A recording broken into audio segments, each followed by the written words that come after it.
Dime con quién te comparas y te diré hacia dónde vas. No hacia dónde dices que vas, hacia dónde realmente vas. Porque la comparación no es solo una emoción, es una brújula. Y dependiendo de con quién te compares, esa brújula apunta en direcciones completamente distintas.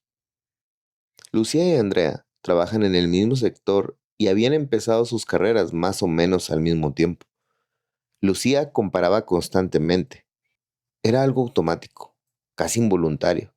Revisaba lo que hacía Andrea, lo que hacía otros en su industria, los logros que veía publicados, los ascensos que escuchaba, los proyectos que alguien más consiguió, y esa revisión constante producía siempre el mismo resultado, la sensación de que iba atrasada, de que le faltaba algo, de que lo que tenía no era suficiente en relación a los que otros tenían. Andrea también comparaba, pero con algo diferente. Comparaba con su versión del año anterior, con lo que sabía hace 2 meses versus lo que sabía ahora, con el tipo de decisiones que tomaba antes versus lo que tomaba hoy, con los proyectos que aceptaba antes versus lo que elegía ahora. Misma industria, misma cantidad de tiempo, maneras de comparar, completamente distintas. Lo que Lucía tardó en ver no llegó en una conversación ni en un momento de claridad buscada. Llegó un martes por la mañana, revisando una publicación de alguien a quien seguía que mostraba un logro significativo. El primer instinto fue el habitual, medir la distancia entre lo que esa persona tenía y lo que ella tenía, calcular cuánto le faltaba para llegar ahí. Y en ese momento, por alguna razón que no supo explicar, se preguntó algo diferente. ¿Qué estoy construyendo yo? No que tiene ese otro, ¿qué está construyendo ella? Y lo que encontró al intentar responder esa pregunta la detuvo. No porque la respuesta fuera mala, sino porque notó que llevaba semanas sin hacerla. Toda su atención había estado en la distancia entre ella y otros. Nada de esa atención había ido hacia la dirección de su propio camino. Esa mañana no cambió todo. No hay momentos que cambien todo de golpe, pero algo se ajustó en cómo Lucía empezó a usar las comparaciones. No dejó de ver lo que hacían otros, pero empezó a preguntarse qué le decía eso sobre lo que ella quería construir, en lugar de usarlo para medir cuánto le faltaba. La misma información, un ángulo diferente. Un resultado completamente distinto en cómo se sentía al final de esta revisión. Theodore Roosevelt dijo algo que se había citado muchas veces, pero que pocas veces se analiza de profundidad. La comparación es el ladrón de la alegría. Lo que me parece interesante no es la frase en sí, sino lo que implica sobre el mecanismo. No dice que la comparación sea inherentemente mal, dice que roba algo específico, la alegría. Y ese robo ocurre de una manera muy particular. Cuando lo que comparas en tu situación con la de otro, en lugar de tu situación actual con su situación anterior. El primero tipo de comparación casi siempre produce déficit. Siempre habla sobre alguien más, con más visibilidad, con más resultados, con más de lo que sea que está midiendo. Compararte con esa persona no te dice nada sobre si estás avanzando, solo te dice qué tan lejos estás de alguien más.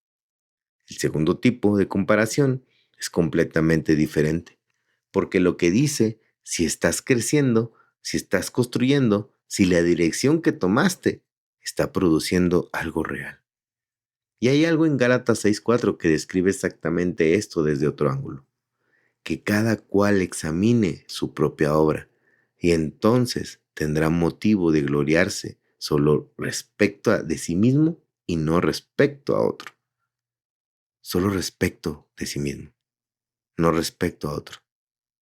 No porque los demás no importen o no puedan inspirar, sino porque el único mapa que dice sí está avanzando eres tú mismo en el tiempo.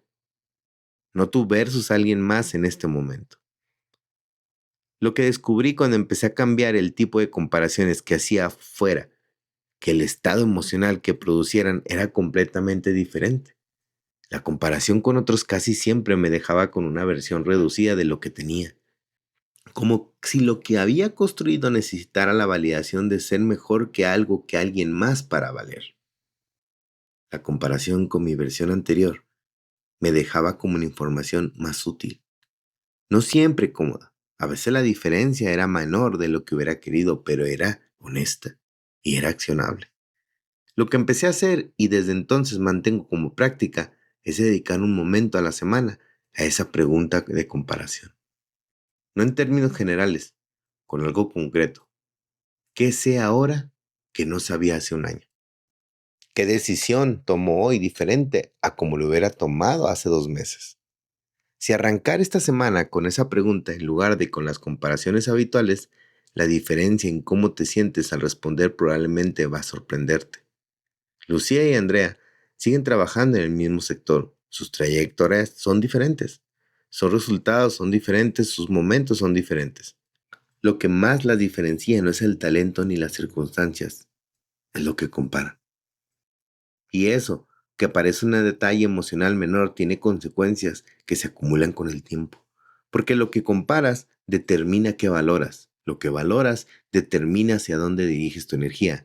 Y hacia dónde diriges tu energía determina, en gran parte, en qué te conviertes con el tiempo. La brújula que usas para orientarte no es neutral. Dice algo sobre los valores desde donde vives. Y si esa brújula señala constantemente hacia la distancia entre tú y otros, nunca va a señalar hacia la distancia entre quién eres hoy y quién podría ser mañana. Esa segunda distancia es la única que puedes cerrar. No te compares con quien llegó más lejos. Compárate con quien fuiste hace un año. Esa es la única comparación que te dice si estás creciendo. Esto fue 7 minutos para crecer. Mañana seguimos.